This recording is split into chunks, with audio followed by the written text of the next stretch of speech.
வரலக்ஷ்மி பூஜை அன்றைக்கும் ஏன்டா சிக்கனும் எக்ஸும் சாப்பிட்ற அப்படின்னு கேட்டாங்க. நான் சாப்பிடுவேன் அப்படின்னு சொன்னதுக்கு என்னை வீட்டை விட்டு ஒதுக்கி வச்சிட்டாங்க.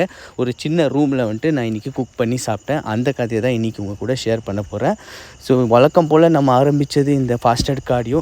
ஸோ அதை பக்காவாக முடிச்சுட்டு வீட்டுக்கு வந்து நான் செப்பரேட்டான ரூமில் வந்துட்டு பாயில் பண்ணி வச்சேன் அந்த சிக்கனும் அப்புறமா அந்த எக்ஸையும் எடுத்து எக் ஒயிட்ஸை மட்டும் அடித்து சாப்பிட்டுட்டு வேலையில் உக்காந்துட்டேன். ஸோ வேலையில் உக்காந்த உடனே நிறைய ஐடியாஸ் எல்லாம் வந்து கொஞ்சம் இம்ப்ளிமெண்ட் பண்ண அதுக்குள்ளே இவன் ஃபோன் பண்ணிட்டான் என் ஃப்ரெண்டு.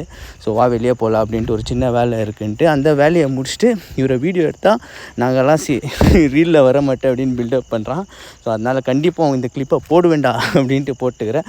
அப்புறமா என்ன வீட்டுக்கு வந்து நம்ம மீல்ஸ் எல்லாம் அப்படியே பக்காவாக எடுத்து சாப்பிட்டாச்சு. இதெல்லாம் வந்துட்டு கொஞ்சம் கிச்சனில் எடுத்துன்னு போய் சாப்பிட்டேன், கொஞ்சம் ஏர் ரூமில் சாப்பிட்டேன். அப்புறமா வெளியே வந்து எட்டி பார்த்தா மழை வர்ற மாதிரி இருக்குது. இதெல்லாம் சரிப்பட்டு வராதுப்பா அப்படின்ட்டு லாஸ்ட் மீல்லையும் பக்காவாக சாப்பிட்டுட்டு இந்த டேவை முடிச்சிட்டேன்.